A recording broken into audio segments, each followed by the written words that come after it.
gente, bem-vindos ao canal. Vamos para mais um vídeo de resolução de questões da prova da URGS. Dessa vez a gente vai pegar uma questão da URGS 2019 para resolver. A questão que a gente vai pegar da prova da URGS 2019 é a questão de número 16, relativa ao texto 2, e de novo uma questão que envolve conteúdos gramaticais. Só que essa questão tem um particular que eu já quero mostrar para vocês de largada. Ela não parece ser uma questão de gramática. Na verdade, eu vi muitos alunos tendo dificuldade de resolver essa questão, justamente porque tenta resolver como se fosse uma interpretação de texto. E eu quero mostrar hoje para vocês que essa questão não dependia em nada da leitura prévia do texto. Vamos começar então? A questão de número 16 diz o seguinte: o texto apresenta sentimentos de admiração de Emma por sua amiga Bárbara. Esses sentimentos transparecem na relação entre palavras. E aí vocês já podem parar e pensar assim, tá, mas como é que tu tá me dizendo que não é uma questão de interpretação, que é uma questão de gramática, se ele tá falando sobre sentimentos de admiração de uma personagem pela outra? A gente nem leu o texto, então a gente nem sabe quem é a Emma e quem é a Bárbara. Como é que eu vou identificar sentimentos de admiração de uma pela outra? Segue a leitura que vocês vão ver. A continuação do enunciado diz: assinale a alternativa em que a reunião de advérbios e adjetivo expressa esse sentido de admiração de Emma por sua amiga. E aí passa quase batida uma informação fundamental. Ele quer que vocês encontrem certas classes gramaticais. Então essa questão, que na superfície parece ser uma questão sobre identificar de que maneira uma personagem demonstra admiração pela outra, na verdade está escondendo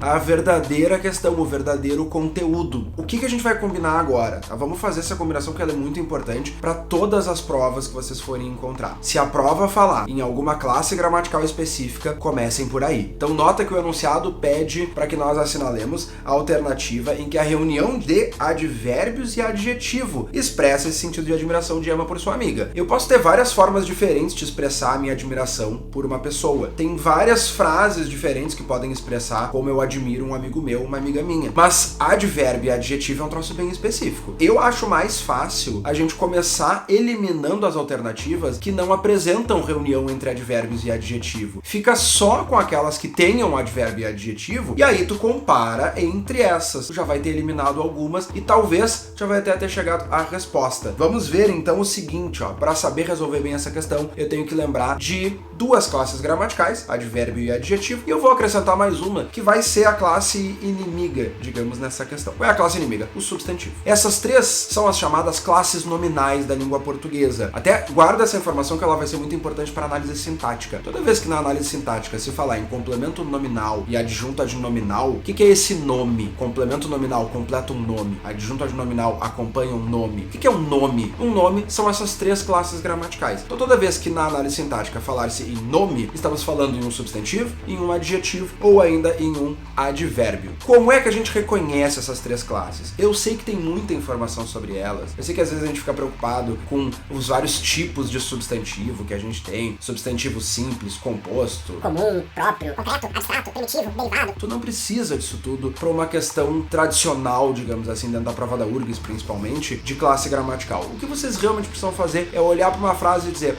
o substantivo tá ali. Isso é fundamental. Mesma coisa o adjetivo e o advérbio, exatamente a mesma coisa. Então, de que maneira nós reconhecemos cada uma dessas classes? Eu vou colocar três características mais ou menos para cada uma. Uma característica de sentido, uma característica de forma e uma característica de relação. Sentido acho que é tranquilo de entender. De forma, eu quero saber assim, se a palavra pode mudar de forma na frase ou não, se ela pode ir pro plural e pro feminino. E quando eu falo relação, eu quero saber, a palavra é principal ou ela é um acompanhante? Se ela é um acompanhante, ela acompanha que tipo de palavra? Esses três elementos é que vão resolver para nós. Vamos lá. Substantivo, que é a classe inimiga da questão, né? Porque eu não quero um substantivo na minha alternativa, eu quero advérbios e adjetivo. O substantivo, em termos de sentido, é aquela classe que nomeia seres ou coisas. Essa definição parece meio pobre, mas a própria URGS já colocou essa definição. Se vocês olharem a prova de 2016, nós temos uma questão que define substantivo assim: é a palavra que denota seres ou coisas. Por que a própria URGS apelou para os seres ou coisas? Porque o substantivo nomeia ou denota tudo. Mais importante do que tu pensar nomear o quê, é tu pensar que a função dele é nomear. Toda vez que eu quero tratar uma coisa recebendo um nome, eu utilizo um substantivo. Quanto ao comportamento comportamento, quanto à forma, substantivo é a palavra que vai flexionar em gênero, em número e em grau. Ou seja, ela pode ir do masculino para o feminino, do singular para o plural, do grau 0 para o grau aumentativo ou diminutivo. E por que um substantivo flexiona? Ele serve para nomear, né? Se eu quiser nomear uma coisa que vem em número plural, eu ponho na forma plural. Se eu quiser nomear algo que pertence ao gênero feminino, eu utilizo o gênero gramatical feminino dentro do substantivo. Por último, quanto à relação, substantivo ocupa a posição de núcleo. Substantivo é o núcleo de um grupo nominal. Quer dizer que o substantivo é a palavra ao redor da qual outras palavras vão orbitar. E eu posso utilizar isso para reconhecê-lo. Por quê? É muito comum que quando eu encontro um substantivo, em volta dele tenha palavras orbitando. À sua esquerda, por exemplo, eu posso ter um artigo, eu posso ter um numeral, eu posso ter um pronome adjetivo. À sua direita eu posso ter um adjetivo, uma locução adjetiva que o caracteriza. Então o substantivo ocupa essa posição central. Agora, o que isso me ajuda a reconhecer o substantivo? Se ele é um núcleo, se ele é a palavra central, a palavra principal, quando eu removo o substantivo, meio que a frase desmonta, ela não faz sentido. A estrutura gramatical não vai fazer sentido. Claro que se eu remover um adjetivo, remover um advérbio, eu perco informações, eu perco caracterizações, eu perco restrições, mas normalmente, quando eu retiro um advérbio ou retiro um adjetivo, a frase continua funcionando dentro da gramática. O substantivo não é verdade. Se eu remover apenas o substantivo, a frase dá uma desmontada. A gente vai usar essa característica para identificar. Segunda classe, o adjetivo. Quanto ao sentido, melhor do que tu pensar que o adjetivo é a qualidade ou é a característica, vamos pensar que o adjetivo qualifica ou caracteriza. É a mesma coisa, mais ou menos. Tipo assim, ó, agilidade é uma característica, mas eu não consigo usar a palavra agilidade para caracterizar algo. É muito difícil dizer, por exemplo, que ele é um atleta agilidade, fica uma coisa meio estranha. Agora, um atleta ágil, eu consigo falar. Então, ágil é o adjetivo porque é a palavra que qualifica, que caracteriza algum ser ou alguma coisa. Quanto à forma, quanto ao comportamento, o adjetivo, assim como o substantivo, é uma palavra que flexiona em gênero, que flexiona em número e que flexiona em grau. Então nós temos pro adjetivo, do singular pro plural, do masculino pro feminino, e quanto ao grau, a gente tem do grau 0 ou do grau normal pro grau comparativo ou pro grau superlativo. Agora, qual é a diferença entre a flexão do substantivo e a flexão do adjetivo? É que o substantivo flexiona para representar coisas no mundo. O adjetivo não. O adjetivo flexiona para acompanhar o substantivo. Como ele caracteriza o substantivo, ele precisa acompanhar as flexões desse substantivo. Então, no português, para eu entender que um certo substantivo está sendo caracterizado, se esse substantivo é, por exemplo, plural, o adjetivo também vai estar em harmonia, também vai estar no plural, para que eu reconheça essa ligação. Isso é o que a gente chama de concordância nominal. E isso já é a terceira característica do adjetivo. Quanto à relação, quanto ao funcionamento, se o substantivo era o núcleo, o adjetivo é o acompanhante, que a gente chama na gramática de adjunto. Ele é um acompanhante daquele termo. Ele existe em função do substantivo. Entende por que depois a gente vai falar em função sintática? Porque a palavra atua em função de outra. Então, o adjetivo flexiona, caracteriza e acompanha um substantivo. E a terceira classe, para a gente fechar esse bloco das classes nominais e poder resolver a nossa questão tranquilamente, é o advérbio. O advérbio já é um pouco diferente. Em primeiro lugar, quanto ao sentido, o advérbio expressa circunstâncias. São 7 circunstâncias que normalmente que ele vai expressar: tempo, lugar, modo, intensidade, afirmação, negação e dúvida. Ele corre, não tem nenhuma informação extra a não ser uma ação e quem a pratica. Agora, se eu disser ele corre muito,